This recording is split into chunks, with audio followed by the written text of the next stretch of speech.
বন্ধুরা আসসালামু আলাইকুম, আশা করি সকলে ভালো আছেন। তো আরেকটি নতুন বিষয় নিয়ে চলে আসলাম। আজকের বিষয় হচ্ছে জার্মানিতে কুক হাউস বিলং চলাকালীন পার্ট টাইম বা মিনি জব করা সম্ভব কিনা। আশা করি সম্পূর্ণ ভিডিওটি দেখবেন এবং আমার পাশে থাকবেন। বন্ধুরা, জার্মানিতে কুক হাউস বিলং চলাকালীন আপনি অবশ্যই পার্ট টাইম বা মিনি জব করতে পারবেন। তবে এক্ষেত্রে আপনি যে কোম্পানিতে কুক হাউস বিল্ডিং করছেন সেখান থেকে অনুমতি নিতে হবে, তারপরে আপনি মিনি জবটি করতে পারবেন। আর আরেকটি বিষয় হচ্ছে, এক্ষেত্রে আপনাকে অবশ্যই আপনার হাউস বিল্ডিং যেখানে করছেন সেই কাজকে বেশি গুরুত্ব দিতে হবে। আপনি মনে করেন যে আজ সোমবার আপনার মিনি জব রয়েছে, পাশাপাশি আপনার মেন জবেও কাজ রয়েছে। তো এক্ষেত্রে আপনাকে আপনার মেন জবকে বেছে নিতে হবে এবং মিনি জবকে ক্যান্সেল করতে হবে। তাহলে আর কোনো সমস্যা নেই, আপনি নির্দ্বিধায় মিনি জব করতে পারবেন বা চালিয়ে যেতে পারবেন। বন্ধুরা, মিনি জবের একটি নির্দিষ্ট পরিমাণ ঘন্টা রয়েছে। আপনাকে প্রতি মাসে একটা নির্দিষ্ট পরিমাণ ঘন্টা আপনি মিনি জব করতে পারবেন। আপনি চাইলে বেশি করতে পারবেন না, কিন্তু চাইলে আপনি কম করতে পারবেন। বন্ধুরা, আমি যখন মিনি জব করেছিলাম তখন আমাকে 39 ঘন্টা করতে হয়েছিল। তো আমি একটি রুটিন করে নিয়েছিলাম যে আমি সপ্তাহে 1 দিন করব না সপ্তাহে 2 দিন করব। তো এটা সম্পূর্ণ ডিপেন্ড করবে আপনাদের উপর।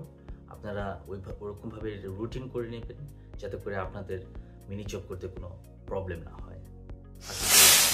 মিনি জব সম্পর্কে আপনারা বুঝতে পেরেছেন এবং এই সম্পর্কে আপনাদের যদি আরও জানতে ইচ্ছে থাকে অবশ্যই আপনারা আমাকে কমেন্ট করবেন, আমি অবশ্যই আপনাদের উত্তর দেব। বন্ধুরা, এবার বলছি আমার কথা। আমিও হাউস বিল্ডিং চলাকালীন পার্ট টাইম করেছি। ফার্স্ট ইয়ার এবং সেকেন্ড ইয়ারে পার্ট টাইম করেছিলাম এবং থার্ড ইয়ার আমি স্টপ রেখেছিলাম যাতে করে আমি এক চান্সে পাশ করে বেরোতে পারি। কারণ আমার মাথার মধ্যে এটাই ছিল যে আমি যদি এক চান্সে পাশ করে বেরোতে পারি তাহলে সাথে সাথে আমি ফুল টাইম জব এবং ফুল স্যালারি পাবো। তো বন্ধুরা, আমি আমার অভিজ্ঞতা থেকে আপনাদের বলতে পারি, এটা সম্পূর্ণ আপনাদের নিজেদের উপরে রাখেন। আপনারা যদি মনে করেন জার্মান ভাষায় আপনারা খুবই দক্ষ, মিনি জব করলে আপনাদের থিওরিতে কোনো প্রবলেম হবে না, তাহলে অবশ্যই আপনারা মিনি জব চালিয়ে যেতে পারেন। আর যদি মনে করেন যে আপনি একটু দুর্বল আছেন থিওরিতে, তো সেক্ষেত্রে মিনি জবটাকে একটু কমিয়ে থিওরিতে একটু বেশি মনোযোগী হতে হবে। আর একটা জিনিস অবশ্যই মাথায় রাখতে হবে যে পাস করলেই আপনি full time job, full time salary পাবেন। তো এমনিভাবে আপনি পরিকল্পনা করে আপনাকে এগোতে হবে।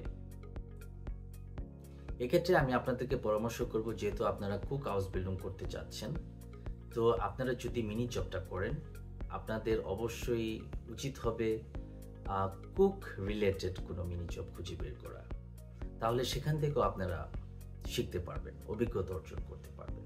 আর আমি আপনাদের বলছি, আমি কুক রিলেটেড মিনি জব করেছিলাম, সেখান থেকে আমিও অনেক কিছু শিখতে পেরেছি এবং সেটা পরবর্তীতে আমার প্রচুর হাউস বিল্ডিংয়ের ক্ষেত্রে কাজে লেগেছিল। বন্ধুরা, তো এই ছিল আজকের বিষয় মিনি জব সম্পর্কে। আশা করি কিছুটা হলেও আমি আপনাদেরকে ধারণা দিতে পেরেছি।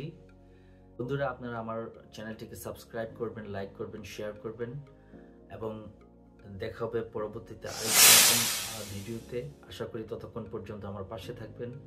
ভিডিওটি দেখার জন্য ধন্যবাদ।